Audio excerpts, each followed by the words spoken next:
Hello, my fellow readers. This is iDark Symphony 777 with the second half of the mole Saboteur's Island Introspection. As always, I'll be leaving a link to the story in the description below. Please like the video, subscribe to the channel, click on that bell for notifications.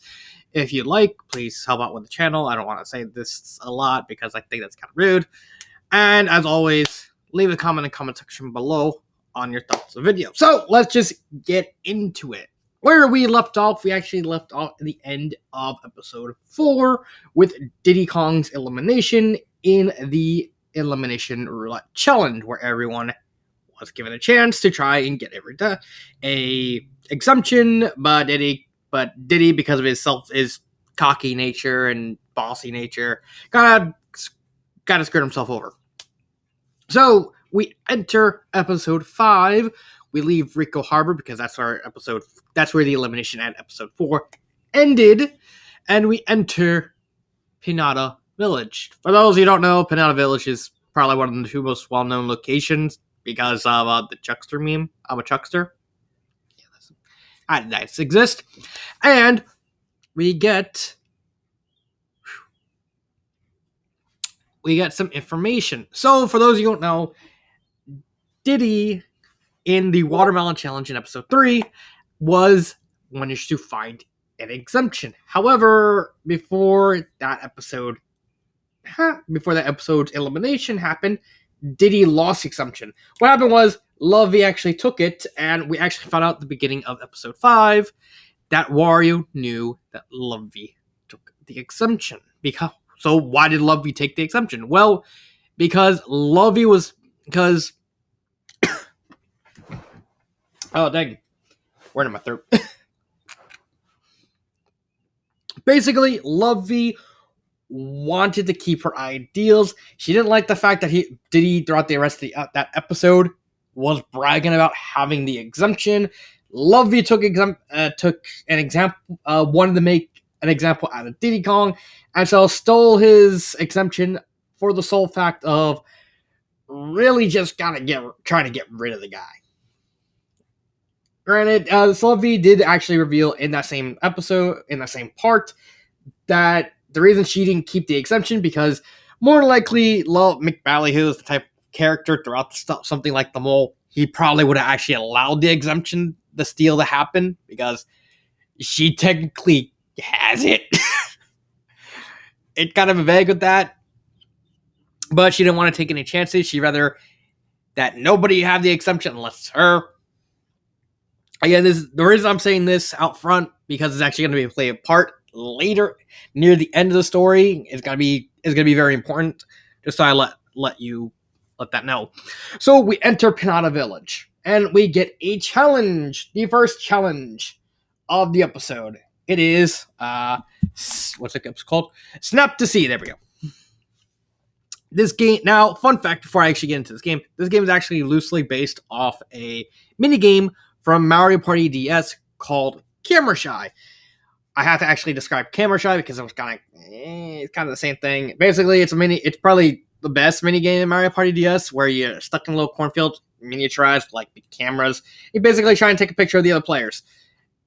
That idea is basically this challenge. All throughout Pinata Village, there are a bunch of riddles. One player goes underneath the village, Lovey, and finds these riddles on top of the mushrooms. Goombella plays lookout for 3 players, Yoshi, Vivian, and Bobbery. And those 3 have to try and get pictures for the challenge. For each picture they get right, they make money. However, the last player, Wario, because right before the challenge happened, they were given a meal.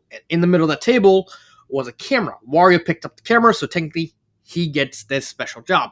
His job is to take a picture of the 3 other camera takers. If he does, within 20 minutes, he gets an exemption.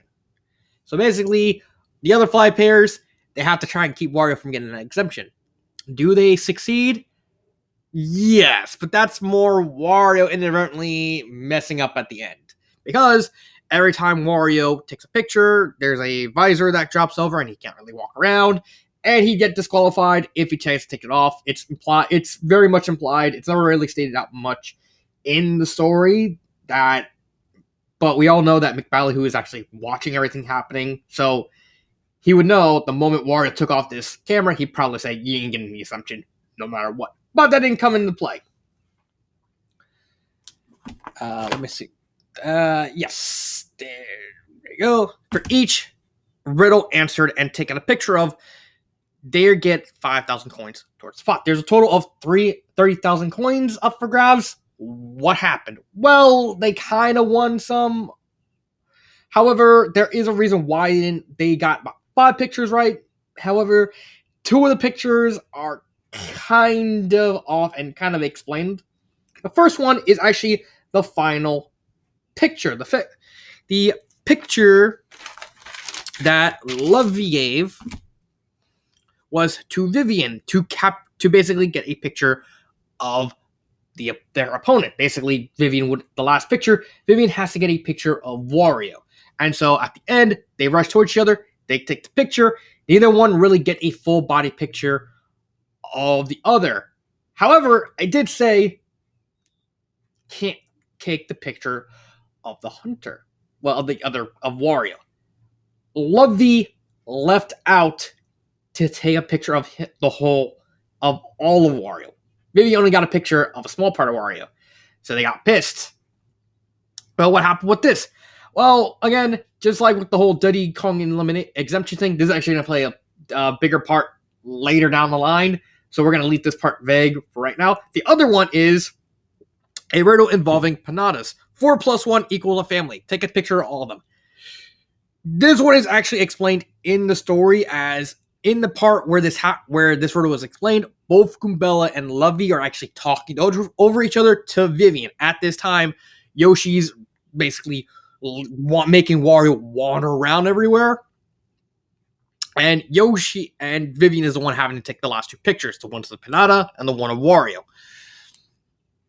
Vivian couldn't hear what was said, so she knew it had something to do with like 4 Pinatas, and thus she took a picture of the 4 Pinatas, not realizing that she didn't hear 4 plus 1.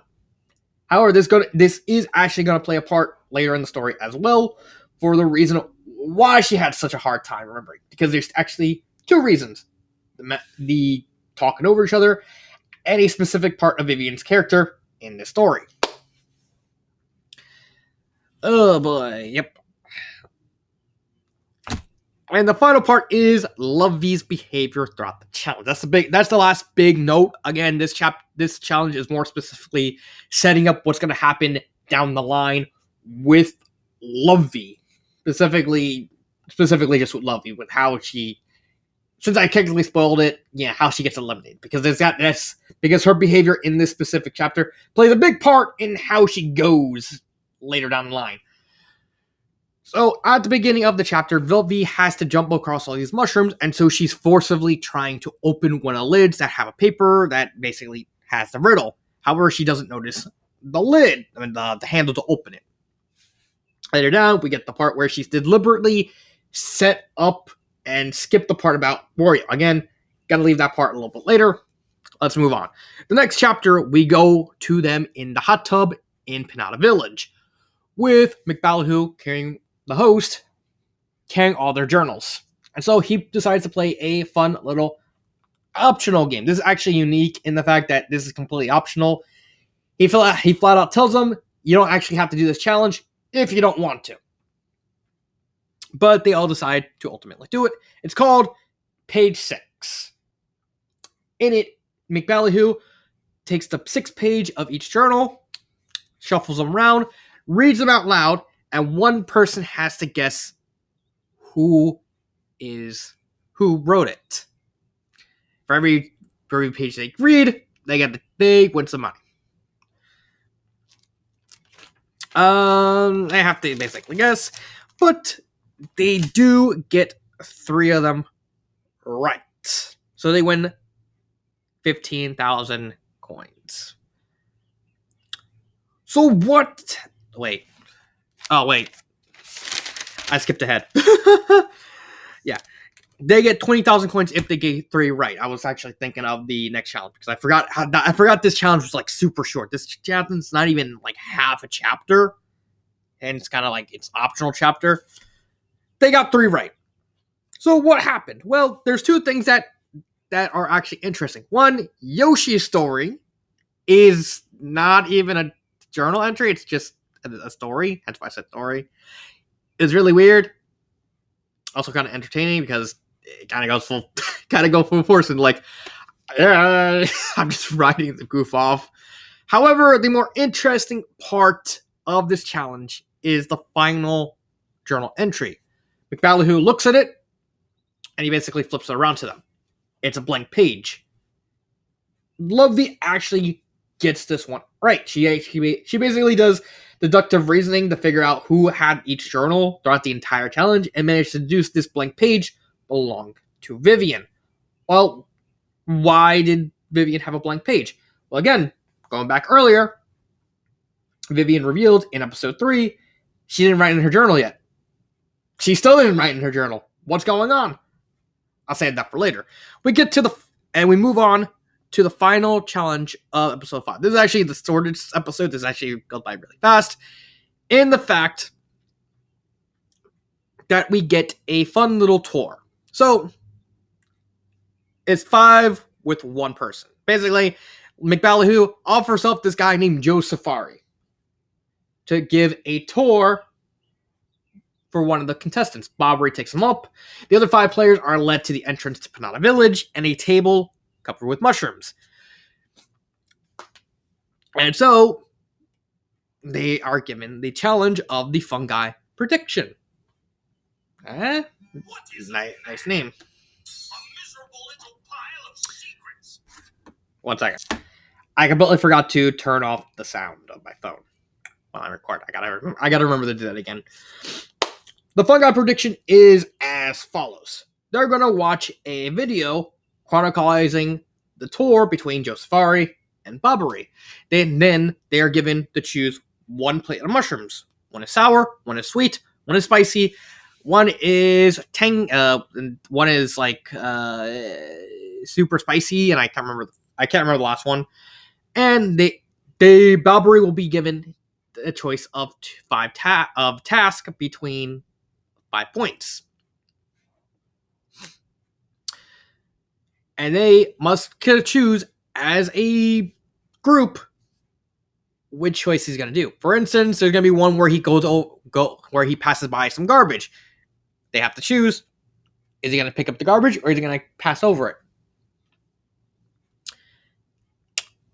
And if they get it wrong, two of the contestants at random must eat a mushroom within 20 seconds. If they don't, they are eliminated.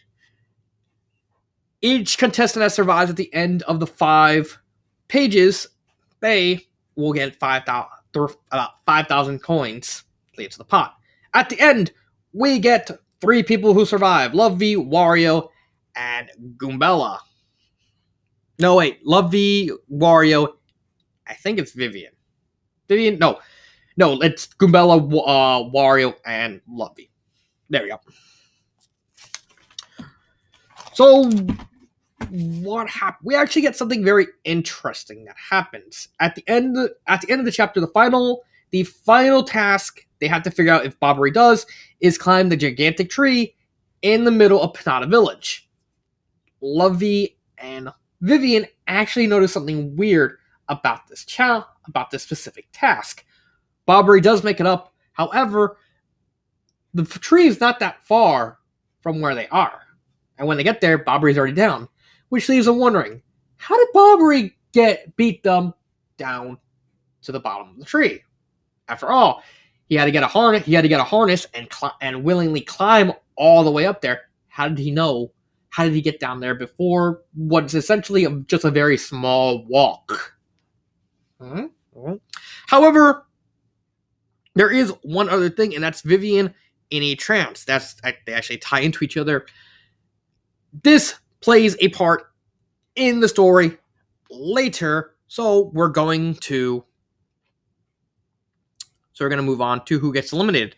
That being Bobbery. Bobbery is an old sea dog. He was basically the grandfather figure. He kind of realized he never really wanted to win and wanted to see how far he could get, actually.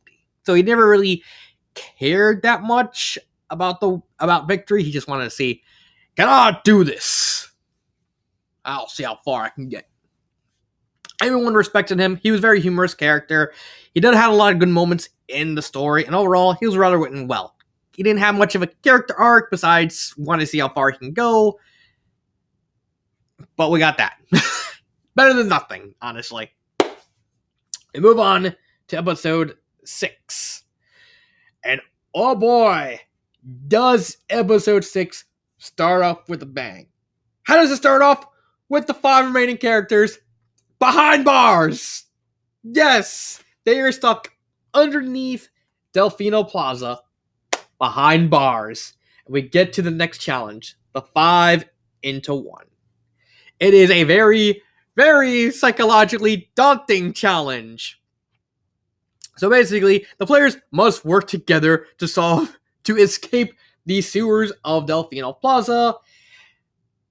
Yeah, spoiler alert, they don't get it. They don't get the money. It's only one of those, they either win it all or they don't get it. Fries.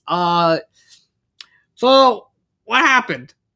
Simple. Wario happened. They basically all got their triggered of their fight or flight response. So the whole thing is, they were all 5 of them were supposed to work together and basically help each other escape. At the beginning of the challenge, where it presented their behind bars, each of the contestants, they have bars between them. A card will pop out every 15 seconds to let them out. Whoever doesn't escape falls and dies. Quotation marks, dies. So, any of them could actually just take in a card, kind of given the card between them, open them up, rinse and repeat. However, what happens? Well, Wario happened. Wario completely curb stomps and causes everyone to panic by slamming his hand onto the lid, starting the timer before they can even think it out, which causes all of them to become fight or flight. We lay to the next one, and our first tip of the whole thing being Lovey's behavior. Now, in the second room, there is a pipe and 3 doors. They all have to basically survive and get into a door before the pipe picks up and sucks one of them in. Wario's about to steal the key from Yoshi and about to barge in. However, Lovey takes a cardboard box because there was 3 keys hidden about a bunch of cardboard boxes and basically attacks Wario, basically physically assaults him and causes him to go into the pipe. And then Lovey goes off the deep end. She's worried about, Yoshi's going to be the sacrifice next for us to survive. The strongest survive. Again, this is going to play a part later in the story, so keep this in mind. So the final challenge, the challenge before that is they basically have to weigh a bunch of rocks. Lovey's about to knock out Yoshi, but Goombella basically knocks out Lovey, basically implied to actually get her nearly actually got her killed because they dumped all the rocks. There's a bunch of rocks in there and on a pressure plate, and Lovey fell in and nearly got her head hit by the rock, landed on the rock. So Lovey actually almost got hurt in the story. The final challenge, we get a flash to the past with the ZB Junes. Oh boy. So why is this a nostalgia of it? Because ZB Junes are actually in the original story, Saboteur's Island. Not Saboteur's Island. Trader Abroad. I don't know why I'm keep messing up. Again, it's been several months, so I'm kind of rusty, so bear with me. And ZB Junes were actually a clue to the identity of the mole in that story, Toadette.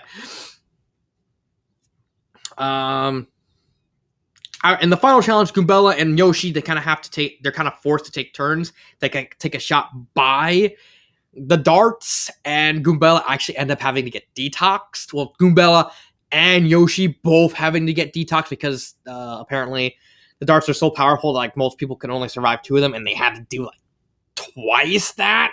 Yoshi actually had to get 4. No, Yoshi got hit by like 6 darks, so they were both actually in the hospital. Again, never outright stated, but it was implied that both Goombella and Yoshi were actually in hospital. It's even implied that they had to actually stop the game for a bit to basically be able to take care of them, kind of similar to Diddy Kong having to get medical help for getting hit by the Wiggler. And at the end, Goombella managed to figure out that, yeah, they were never supposed to do this fight or flight, and they kind of screwed themselves out at the very beginning because of Wario. And that's how they lose that challenge. However, there is one final important thing before we move on to the last challenge, and that was Love V's confession. So, if you never read this, if you didn't actually read the story, first off, why haven't you? Second off, all throughout the story, we get little confessions from each of the characters, kind of giving their thoughts on the events of the happening.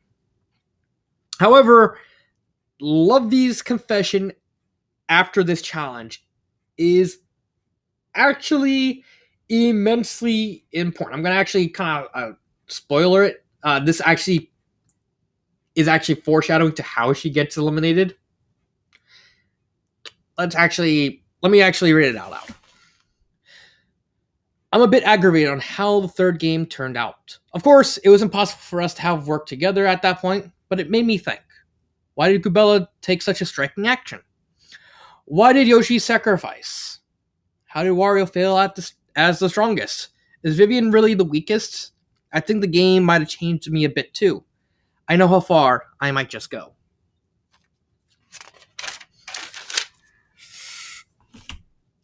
And that's very, very important for when she gets eliminated. Again, I'll talk about it when she gets eliminated. Between that challenge and the final challenge, we get a little still side thing. Basically, Wario's giving a neutralizer by McBallyhoo. Well, not really. The boatman actually gives like a little close. Oh, there's something outside behind the lighthouse. Go get it. And it's a little mission. It's just a task for Wario. Give it you get a neutralizer for the episode, which means he can get the exemption. And a chance to earn the pot 10,000 coins. Basically, all he has to do is give him +1 and a -1 to other players. Basically, it involves the quiz, a -1 meaning they get like an extra point towards their final score, and a -1 towards where they do. Wario gives the +1 to Yoshi and gives the -1 to Lovey. Why did he choose these ones? Well, Wario wants Lovey out of the way. I will leave it at that because we're actually going to see something more in a little bit. But just saying, Lovey and Wario, like I said in the last video, they want each other gone. So they're really going to try and screw each other over this and next episode. And this is pretty much why. But then why did Yoshi get the +1? Well, I'll tell it. Well, I'm going to spoil it. Yoshi's the mole. Yes, at this point in the story, it's kind of obvious Yoshi's the mole. Spoiler, I actually didn't find out at this point. I just think that with what's happening, especially in the episode where I did find out Yoshi was the mole, that is too important to kind of reveal it then. But I actually found out Yoshi was the mole before the Sacred Pot Challenge, which is actually going to happen in the next episode. Just bear in mind, I kind of was forced to reveal who the mole is here instead of where I actually find out. Hindsight is actually kind of hilarious because there's much earlier chapter where it actually kind of says prehistoric backwards, and I completely missed that when I first read it. Like flew right over my head. I honestly thought that's actually kind of hilarious. Now that I think about it, yeah, yeah. There's that. Oh boy. But that does bring a lot of Yoshi's actions into question. We'll go more about that when I actually talk about Yoshi at the end. But the reason why Wario gave Yoshi the +1 is because Wario and Lovey know that Yoshi is the mole, and thus Wario kind of thought process was like, The +1 is going to go to who honestly is the mole, so it doesn't really, so it kind of negates that. But let's get to the final challenge. Cash it or sink it. This is an exemption game. The challenge is simple. Goombella will be stuck on an island with 4 bags of money. And the other 4 must take, or either give her the money, take the money for the pot, or leave it for her to cash it to put in her personal bank. Here's the twist.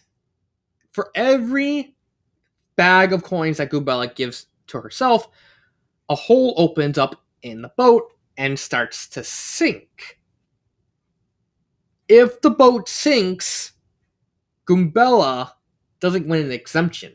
Basically, giving a neat twist to the whole thing. Basically, if they sink the boat and give her money to basically cash in on herself, then they basically don't get the money for the pot, but she doesn't get the exemption. But the opposite happens, and they keep the pot instead of Goombella fighting her own greed. The boat doesn't sink, and she gets the exemption. That's actually a pretty neat twist. Now, there's a little wrinkle about that.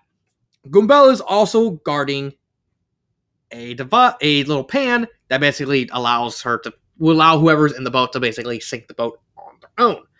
And that's basically what happened. Vivian is able to notice I don't know why I'm doing this. Vivian is able to notice the pan from the distance and basically lets Lovey know, hey, there's a pot over there. You can use it to sink the boat. Lovey manages to trick Goombella, takes the pot, sinks the boat. Basically, Goombella doesn't get the assumption at the end. However, we do get a little hilarious moment in the story, that I mentioned this, of when Wario goes to the island, he basically leaves a bag of cash behind, thinking that, extra motivation. However, it doesn't quite work. Goombella does take like 5,000 coins in cash in the challenge, basically because she knows she's already going to lose, so it's like, okay, might as well just take it.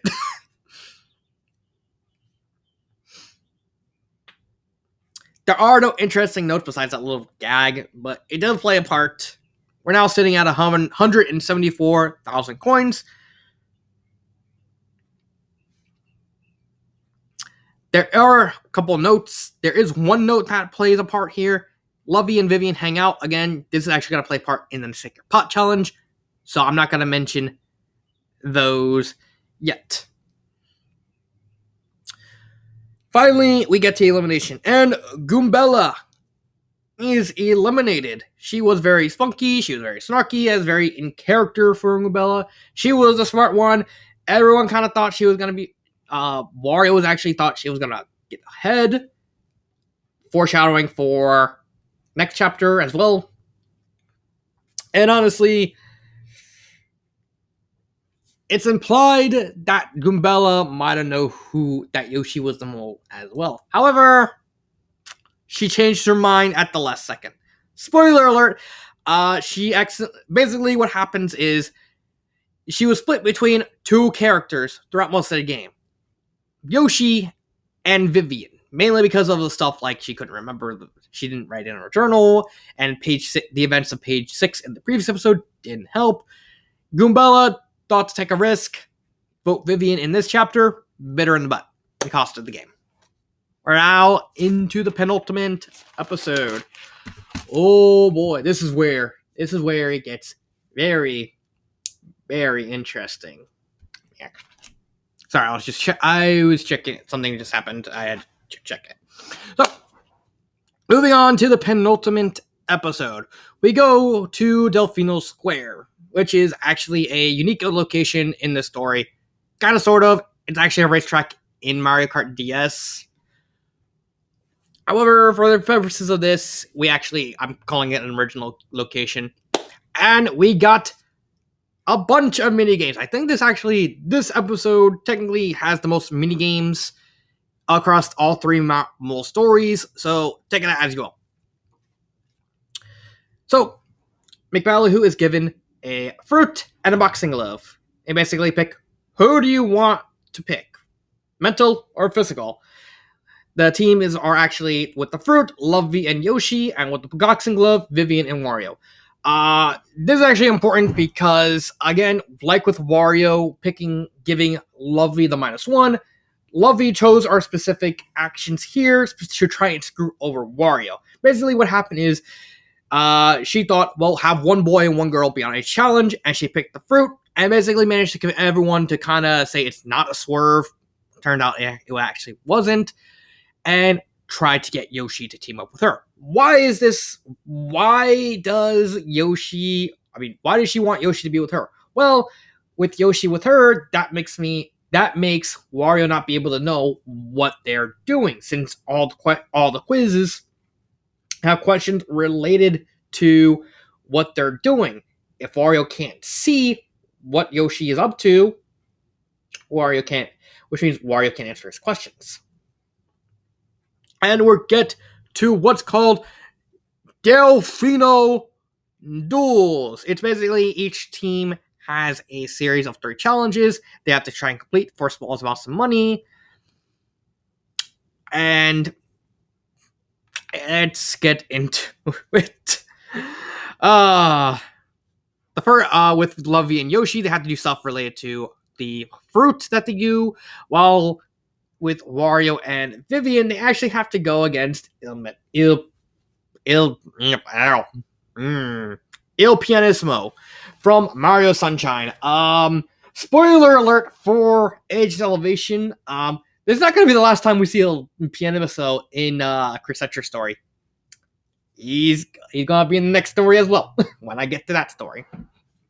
So to make it clear, I'm going to go back and forth between each of their crews. The first game is called Crate Race. It's between Wario and Il Pianissimo. They basically have to get to the middle of an alley. It's around that's blocked by boxes, and pick up a flag, say Delfino Duel, Delfino Plaza. Whoever does that wins. Il Pianissimo wins. So there's that. Shop Tilly Drop. This one actually doesn't have a challenge, so I just picked this one as a reference to the game show from the 1990s. Basically, Lovey and Yoshi have to go through a marketplace with colorblind glasses, basically preventing them from looking at the prices of fruit. Pick out enough fruit to basically get enough between 105 coins and 115 coins. If they do that, they win. If they don't do that, they go way overboard. They get like 165 coins. So there's that. Third challenge, Food Thief. Basically, they have to go and steal Yoshi and Lovey have to steal like 3 different types of fruit from the stands that they bought from. That one's a loss because of a very unintentional, hilarious one. I'm gonna chat in a bit. Glowfish. Basically, Vivian. I'm mixing up the 2. I hate my mom for that. Pianissimo and Vivian basically go underwater and try and grab a glowfish and get to the top. Whoever does it first wins. Pianissimo wins. Final challenge. Lovey and Yoshi must replicate the amount of fruit they get from the first challenge. So basically, if they bought like 3 piles of bananas, they have to buy 3 piles of bananas again. Did they win this one? Yes, they did.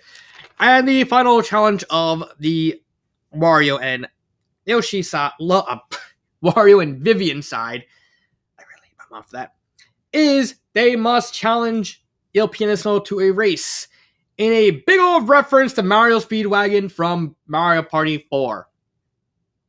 Yeah, they win too. And then they basically meet together, and both of them have to guess how many of the 3 challenges the other team won. Wario Vivian win, get it right. Yoshi and Lovey do not. So at the end of the game, they won enough money. They won about 15,000 coins. So it brings them up to 189,000.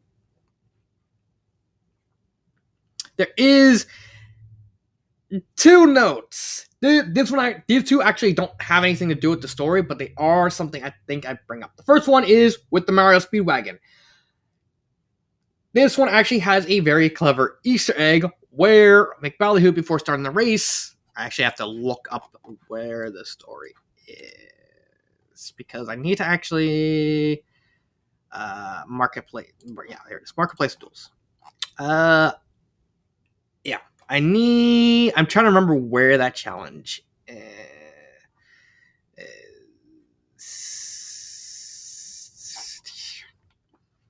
Oh yeah. So first off, Wario actually points out that this feels familiar because Wario was actually playable in Mario Party 4, so he kind of knows the rules. It's like, oh, you got to press the button to speed up the car. It's like, wait a minute, this feels familiar. Okay. Let's see.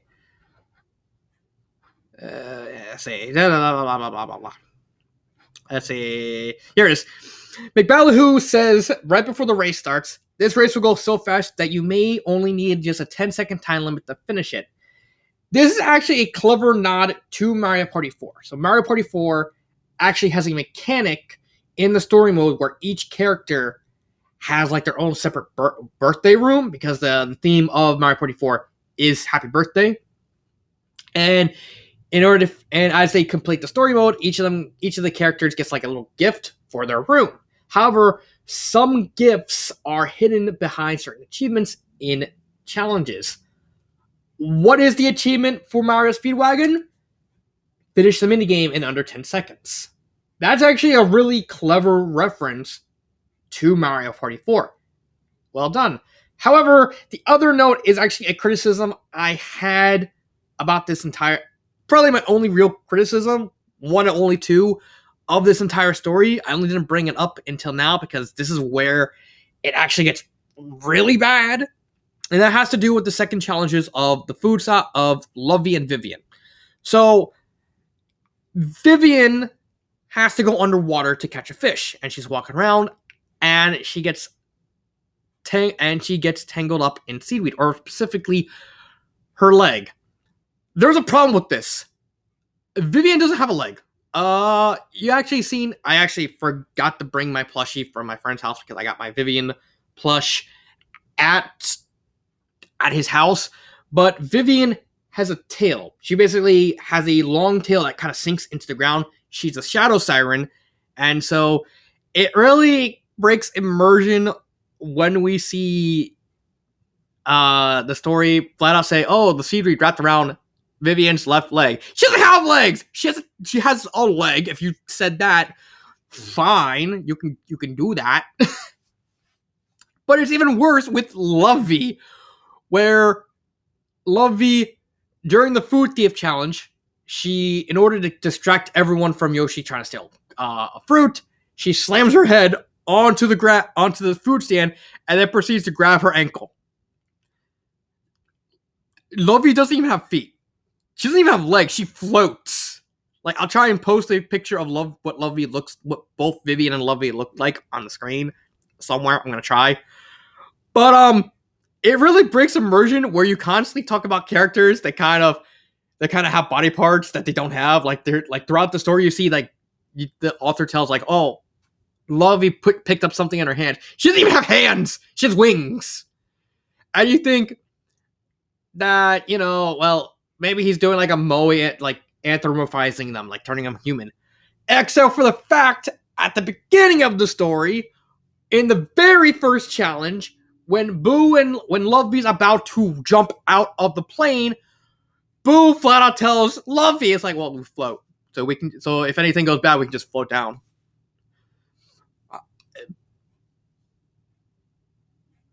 Logic. There is none. Yes. I thought I'd bring that up. Because now that I brought that up, we're moving to the main event. The Sacred Pot Challenge. They enter Noki Bay. And they run into who else? But Toadette. With a CD. Why is there a car outside? Sorry, I saw something outside. With a CD containing the full season of Trader Abroad. all 4 players basically watch that DVD, and something happens if whoever stays awake the longest. Spoiler alert, Vivian stays awake the longest. And that plays directly into the sacred pot. So, in this challenge, they go into the secret the secret tomb behind the waterfall in Noki Bay. And there's a big pot. They basically have to prevent that pot from being broken. If they win, they get about 30,000 coins. However, there will be an intruder that will try and break the pot.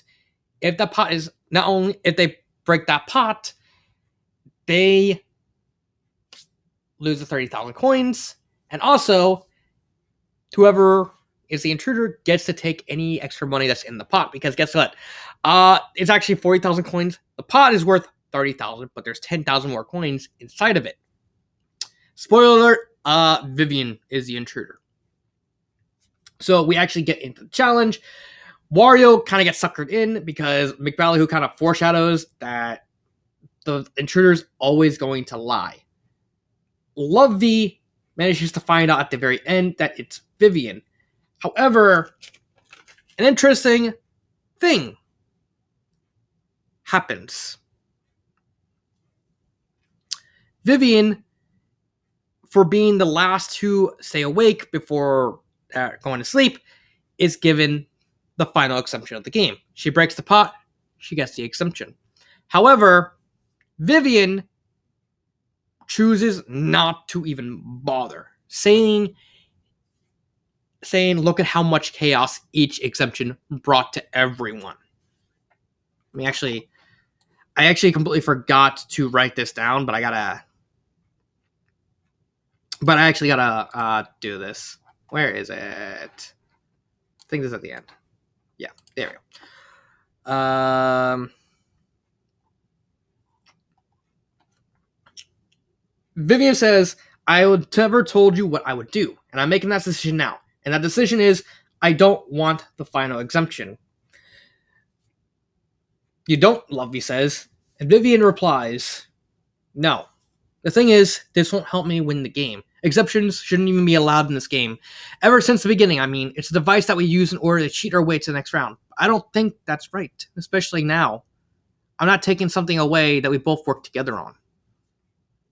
However, it also eventually revealed that Vivian chose to not take it more on the ground of how much problems it brought, because as you actually read the story, every time when there was an exemption offered, everyone went crazy, kind of separating the more relaxed nature of the Trader Abroad crew with the incredibly competitive nature of the Saboteur's Island crew, where they kept trying to screw each other over and throw each other in the bus for an exemption. Vivian and Lovey, friends, willingly let the pot not be broken. And at the end, Lovey gets eliminated. Ooh, that's a spicy thing. But why Lovey? Well, when I said in the first video, Lovey was the story's main character. So, for simplicity of what's going to happen, especially since Lovey's role ain't over yet in the story. Oh no, she plays a part in how Vivian wins. Yeah, spoiler alert, Vivian wins the whole thing. I think it'd be rude to not talk about Lovey until the very end. We move on to the final episode.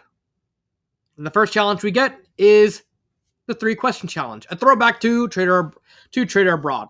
Here's how it works. One at a time, each contestant will be asked 3 questions and taken down a path.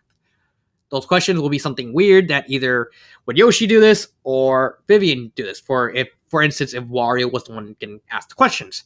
The other 2 players must then answer the same questions on the perspective of the player that was asked them first, and try and guess who would that person pick. If they find the player, they get the money. If not, they don't get the money.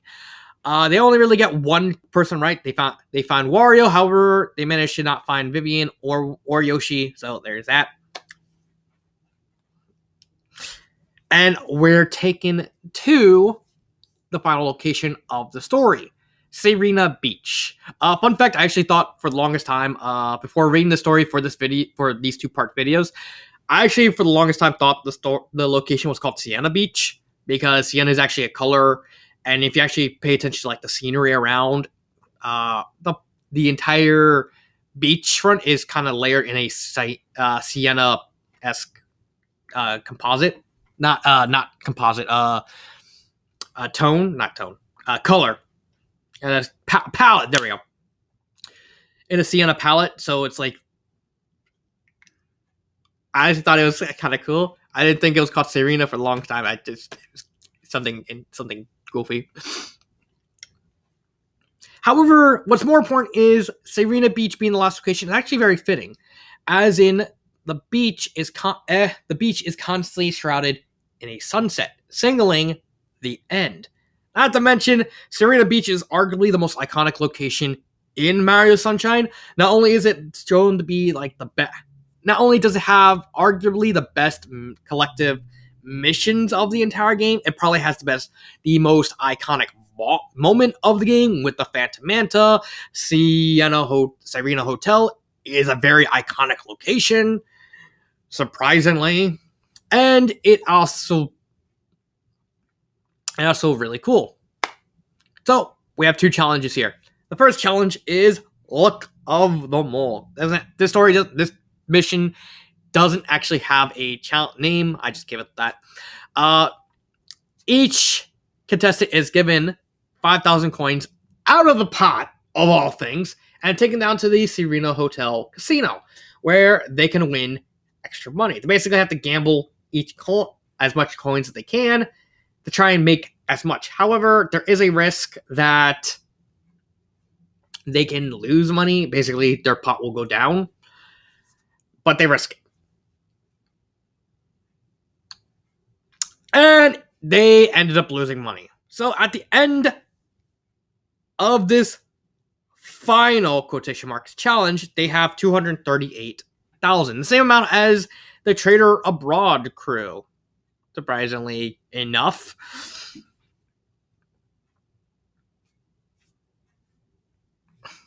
But their game's not over. They were told that this was the final mission and brought up to their rooms, where they're given their final mission. 40,000 coins. And all they have to do is escape Serena Hotel. Each of their doors are locked. A very complicated puzzle. Oh boy. We're given all the marbles. At the end, they ultimately manage to escape at the end. And they're given their final quiz. At the end of the game, 288,000 coins goes to Vivian. But then, how did Vivian win? Well, Vivian won because of memory. Actually, surprisingly.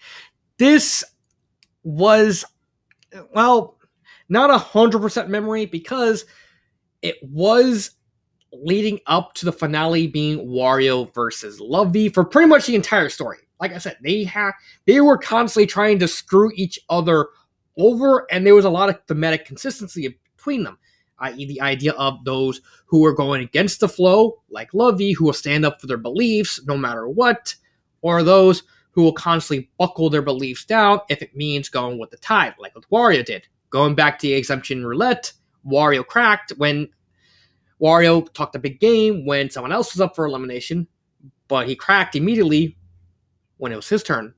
With Lovey, she did the same. She talked a big game, and she backed up her beliefs. In essence, everything was going well for the story, and Vivian going into the finals was actually a pretty legitimate swerve. Or was it?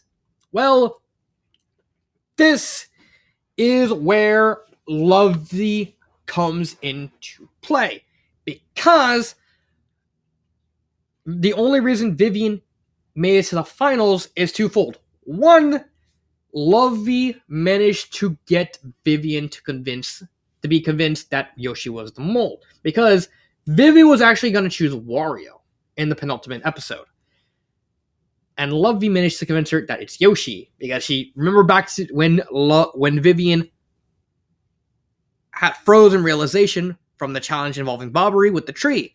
She discovered that was pre-recorded, and that kind of led her down the rabbit hole to find out that Yoshi was the mole. The other big thing that caused Vivian to enter the finale is Lovey took a dive. I don't know if anyone in the comments of Chris Etcher's story actually figured this out. I'm pretty sure I'm the only one who actually figured this out. But Lovey purposely threw herself out of the game. Why is that?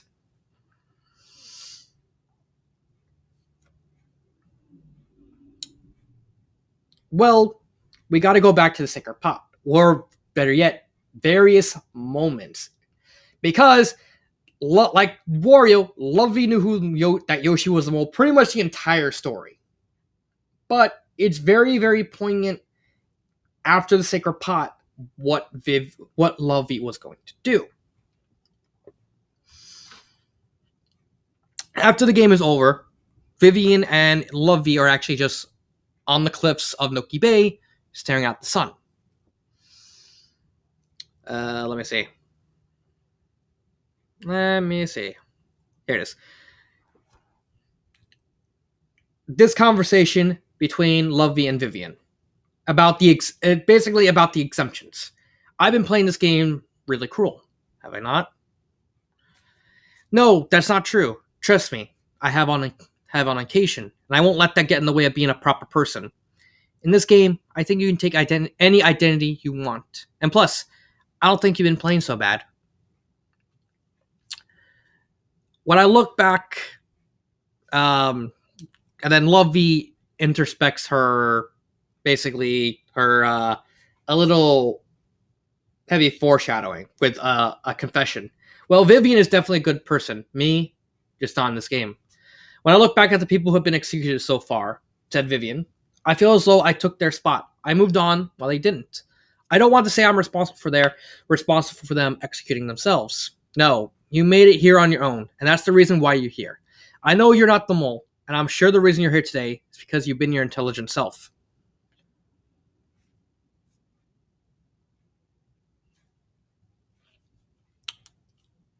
That's actually the biggest clue. Lovey, when Vivian talked about not wanting the exemption, saying that it's better to work together to earn this money. Lovey looked into herself. It's very vague, and you have to read between the lines the entire time. But Lovey realized her actions throughout the game, and the fact that she was becoming as bad as Wario. How so? At the beginning of the game, Lovey was very pragmatic, and she had a set standard of rules.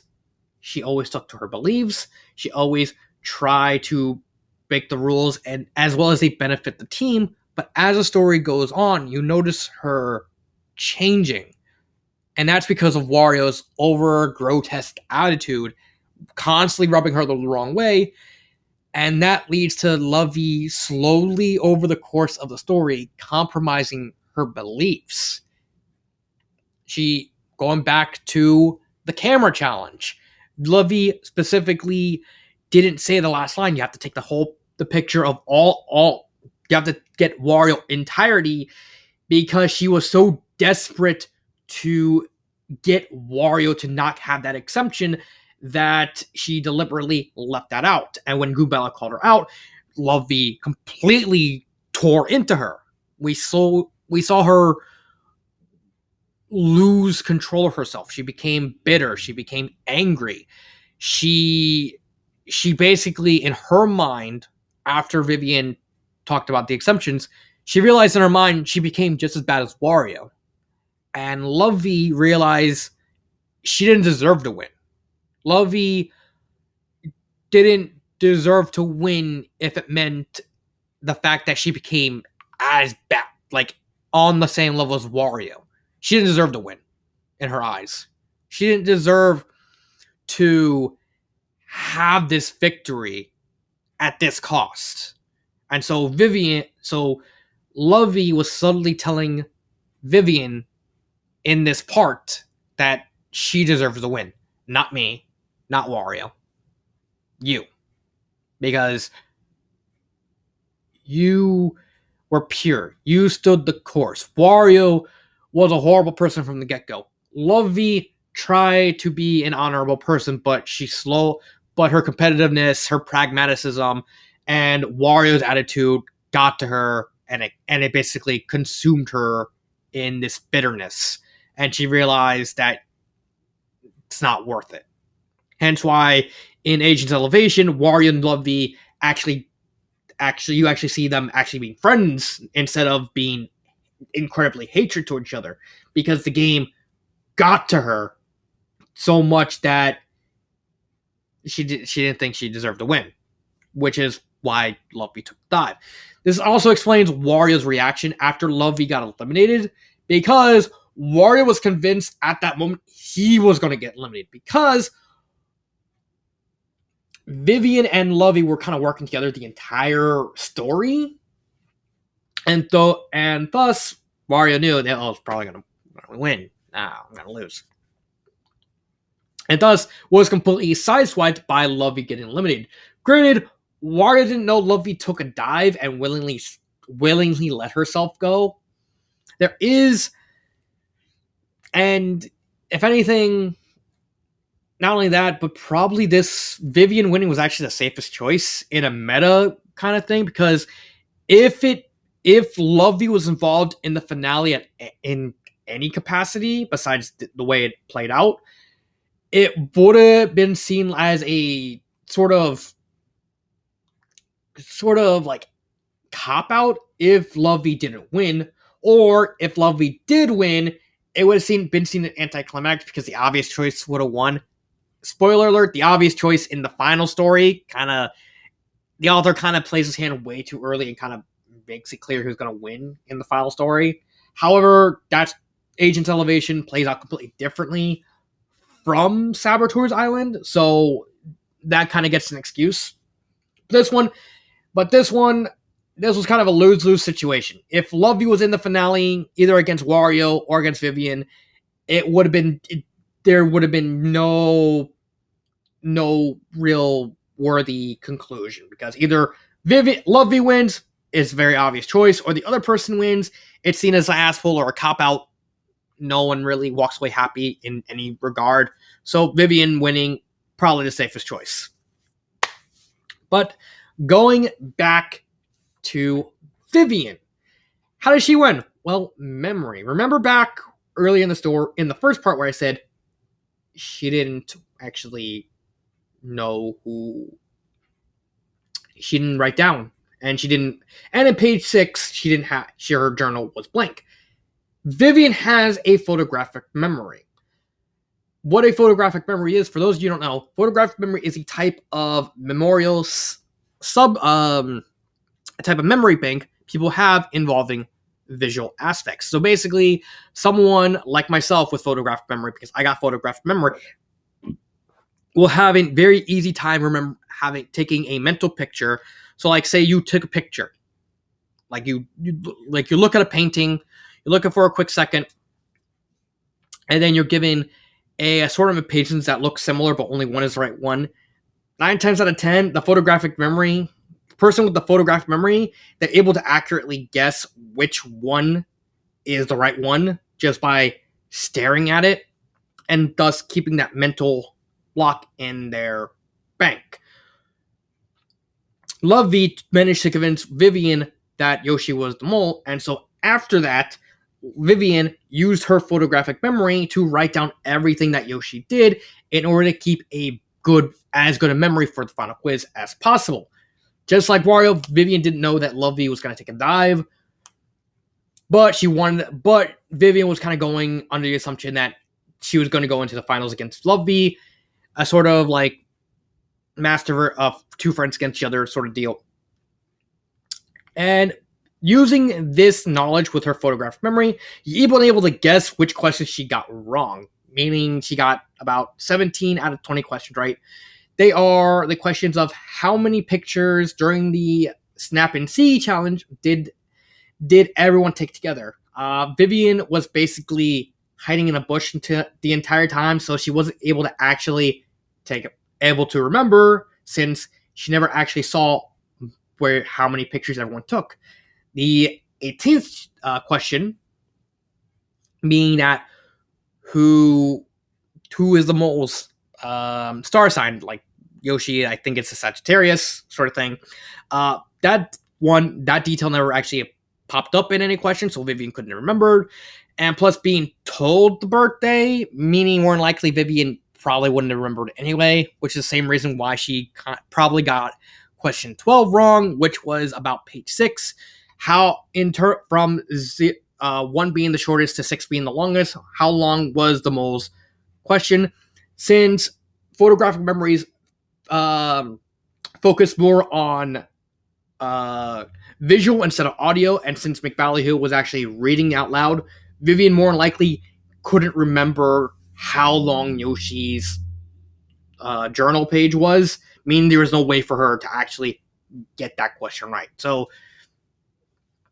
the only question she probably got wrong were the ones she literally she couldn't remember, because either she couldn't see anything and thus couldn't keep a memory bank of it, or it was visual and was more likely unable to remember it, period. What about Wario? How did he lose? Memory.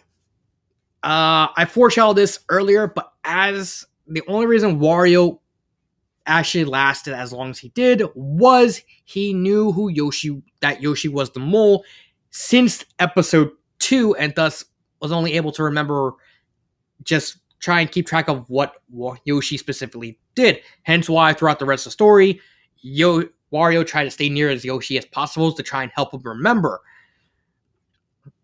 However, throughout all the challenges involving Wario inadvertently losing something, Wario most of the time kind of screwed everyone over because he forgot something. Wario had a bad memory. Like during the first one with the crate race, Wario forgot that he was supposed to pick up the flag and say Delfino Plaza. And when Vivian tried to remind him, he was like, Wario was like, which led to Pianoso taking the flag, holding it up, yelling Delfino Plaza.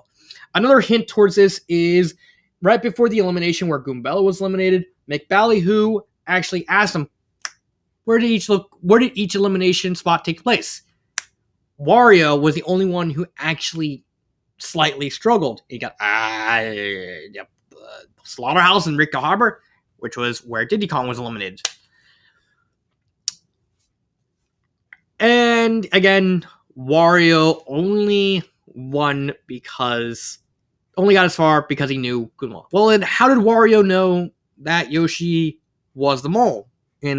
Well, we have to pay attention to what I said earlier in the first part with the Island Badge challenges. I said Wario knows who the mole is in this part.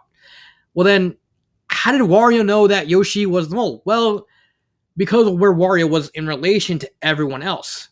Because there was a big party and everyone was trying to keep track of everyone. But Wario was the only player who had an advantage over everyone else. Because Wario was playing on a DJ stage, meaning he had a little elevation and he was able to keep track of everyone. And while he didn't see Yoshi take the screw off, Wario used the knowledge of whoever was closest around the tables the most.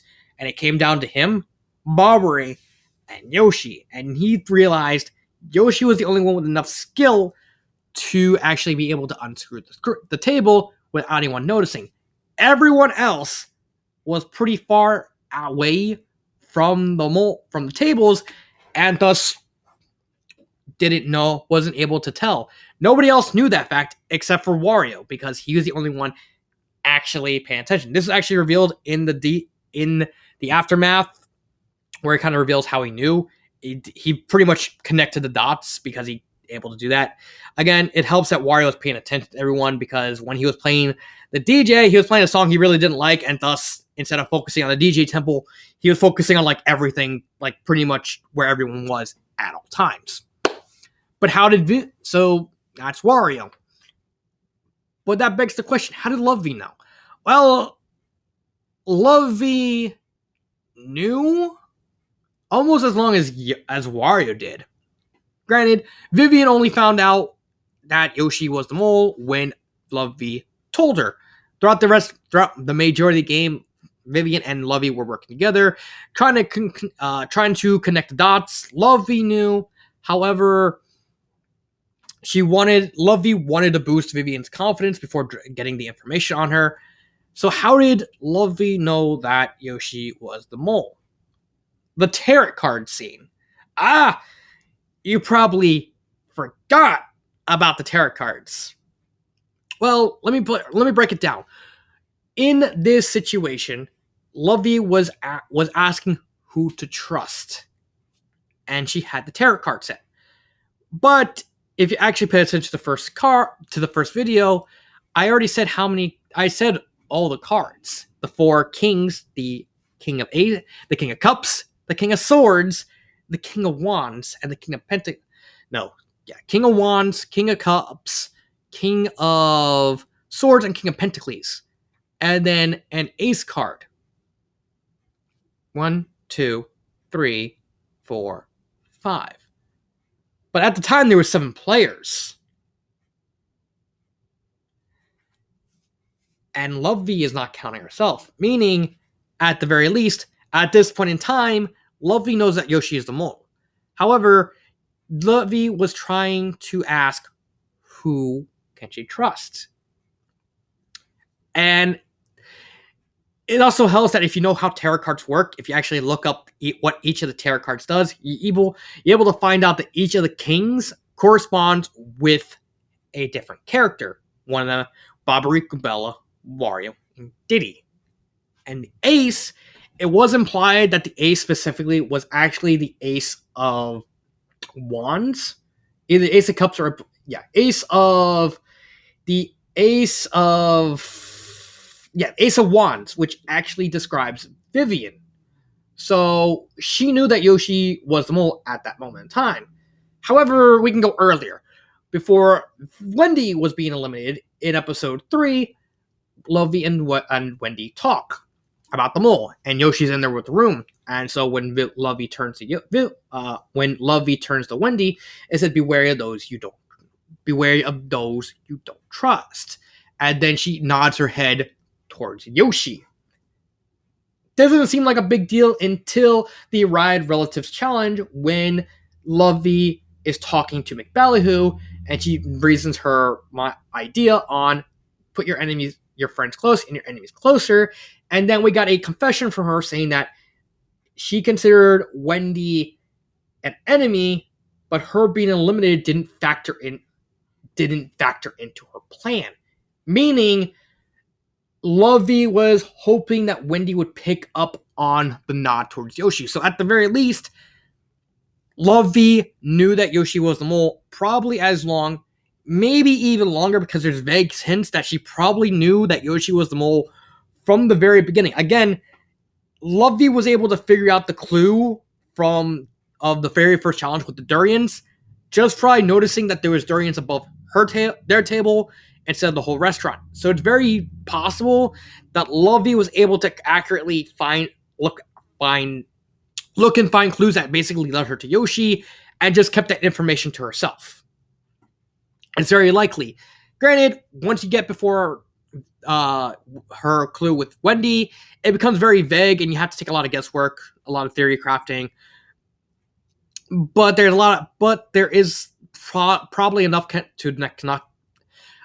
connect the dots that she knew from the very beginning that Yoshi was the mole, and thus, again, reinforcing the fact that she only really lost because she willingly let herself lose. It's nice. But we get to the characters of all of the finalists. We're going to start with Vivian. Why start with Vivian? Because out of these 4, Vivian's probably the weakest. Why is that? Well, Vivian's character arc in this story is basically a retread of her character arc in Thousand Year Door. Just replace Mario with Lovey, It's probably the only big problem. The other big problem I have with besides the immersion, I really don't like that Chris Etchers took Vivian's character safe in the story. It feels like a massive missed opportunity that the author didn't do anything different with her. If you compare Vivian in this story to Better Off Alone, to Kingdom Beyond Midnight, to Somewhere Over the Rainbow, those Vivians are much better rounded characters. They're much more fleshed out.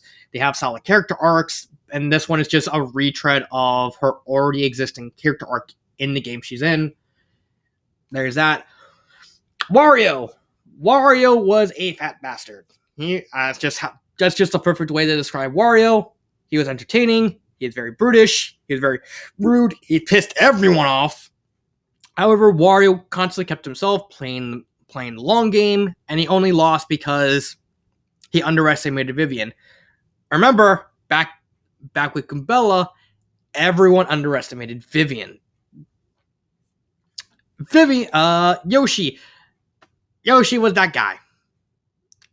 That's basically the best thing I can say about Yoshi in this character. He's that guy. He's the average guy, the average Joe who just looks at you and just goes through his day. He probably buys like an ice cream cone, just stares around on the bench, just slowly eating the ice cream cone. Which, that's something Yoshi would do. Yoshi, I'd have to say, is the best mole, but at the same time, the worst mole. Because if you actually noticed, the reason Yoshi was the best was he basically sabotaged almost every challenge. That's another hint, possibly, how Lovey kind of clued onto him so fast. Because Yoshi sabotaged so much. That's also a meta reason why there were so many challenges to have certain aspect of certain small amounts to add up into a big amount, to give plenty of time for Yoshi to continuously sabotage everything as much as he could.